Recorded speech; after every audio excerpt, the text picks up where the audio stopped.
first time, welcome to this channel. I've been following historical enthusiasts, especially regarding the pot helmet Templar, or known for the Templar. But as far as the helmet itself, just about any knight throughout that time, in the 12th century, 13th century, been used to the beginning of the 14th century, where then other type of helmets got introduced. However, the helmet we referring to, known as a pot helmet, or a great helmet of that time with a mask. Now this particular one here has reinforced cross members on the top, riveted, as well as not only riveted points to strengthen the overall structure around on this, and it's not 100% flat. It is not 100% like flat. It has a slight curvature to it in these sections. Very minor, however. This helmet here is actually made of a mild steel, 16 gauge if I remember correct. As you can see, the sides, the eye sides, are not just a straight like a straight line here on the face. So the face guard itself is sticking out, which helps with when you wear it, so it's not slamming into your face literally.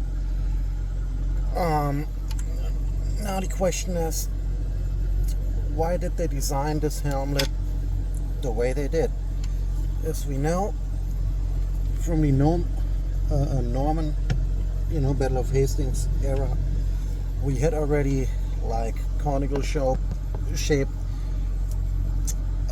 domes where blows would not stick on it, they would just glance off, referring to the navel. So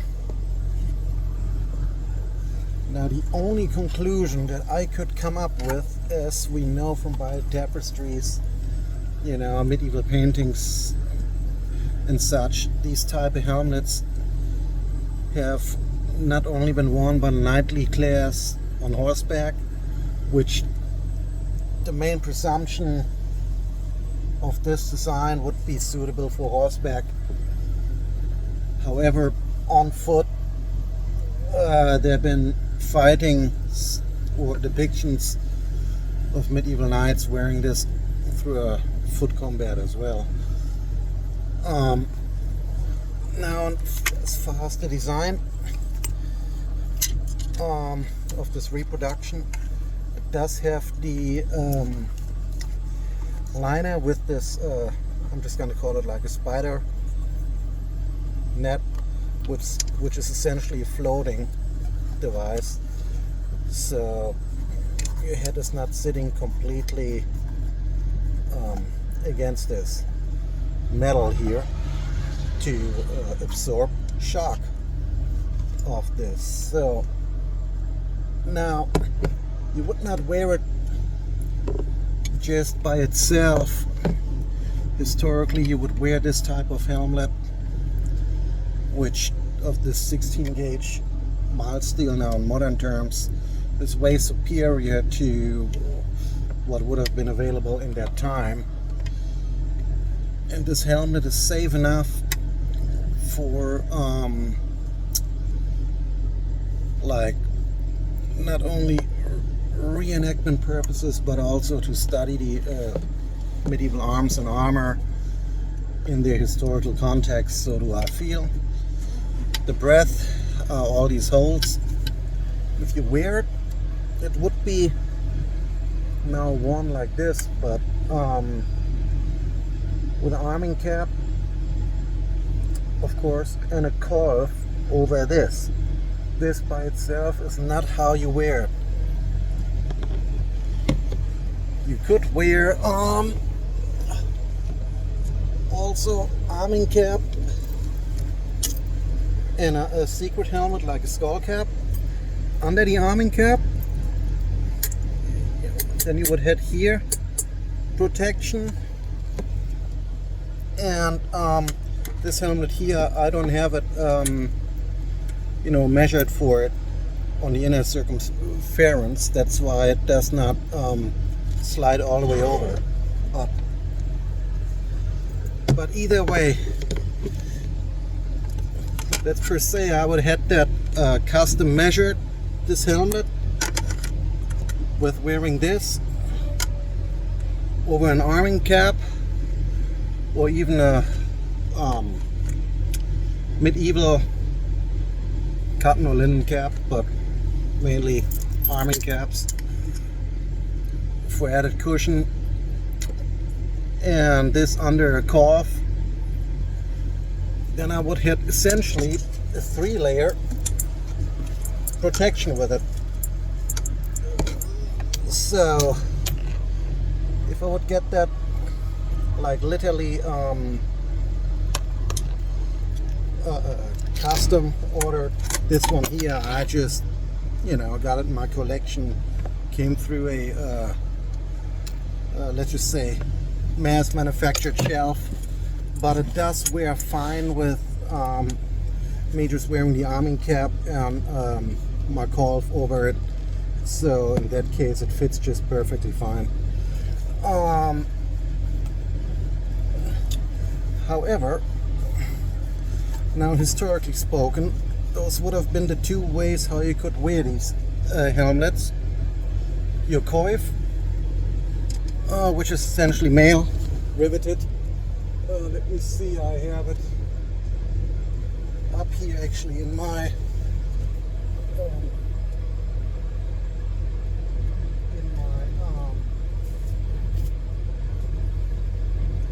the top bunk here somewhere. Here it is. Which is, so this here is now a male coif. That's what they look like, and this here is the cap that I'm wearing with it. So if I would wear this, I would wear the cap, which would look like this, and then essentially the coif over it. And this coif has like the triangular Eventail flap, which encloses then around here, so that all of this is protected and you only have this part exposed of your face. And how you would wear it is secret helmet on top of that, and then the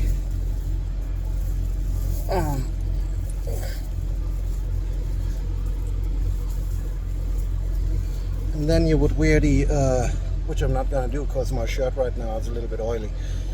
Then you would wear this over the secret helmet.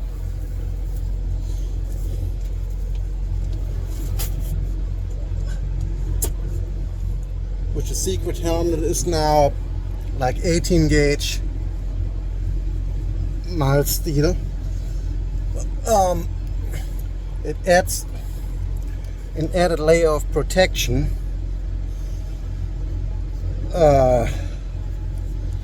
for against blows, especially on foot. Now these here, you can see in the distance great with your vision. I mean, the breathing is a little bit impaired, especially if you have to do foot combat. So historically spoken, if you wear this, you could take that off wearing the male coif configuration with the secret helmet on the top, underneath, for adequate protection and far better vision in foot combat. So my thoughts on this is this here, when you dismount from your horse and you're going into hand-to-hand close-ranged combat, you could essentially just take that helmet off and just continue fighting just by wearing your male coif over the secret helmet, and have that Aventail or the flap version all enclosed for all of this added protection. We just have literally about this part here about exposed, well, maybe you're just under the lip. So yeah, there you have it, a little bit on helmets. And this particular helmet I have just because my gear focuses onto, or my kit rather focuses onto the second half of 13th century into the beginning of 14th century, and this is one of my favorite helmets that I'm using for that kit. Yeah, there you have it. So this helmet is actually quite great. Now, would I take it into your modern how do you call them, boar fights? Essentially not. Just for safety reasons. I mean, it is mild steel, and with all their, I suppose, non-really historical, way heavier blunted weapons, yeah, this helmet probably would give in pretty quickly. However, against edged weapons and reenactment purposes, HEMA purposes, it's great. Hasn't given in yet. So yeah, there you have it. If I ever get a heavier version of this custom made, heavier in terms of the type of metal, then I would probably go to Forge of Svern, for example, to have one of these made to fit literally over my configuration where I'm wearing the secret the secret helmet under my riveted male coif. So the inner circumference, all of that fits perfectly.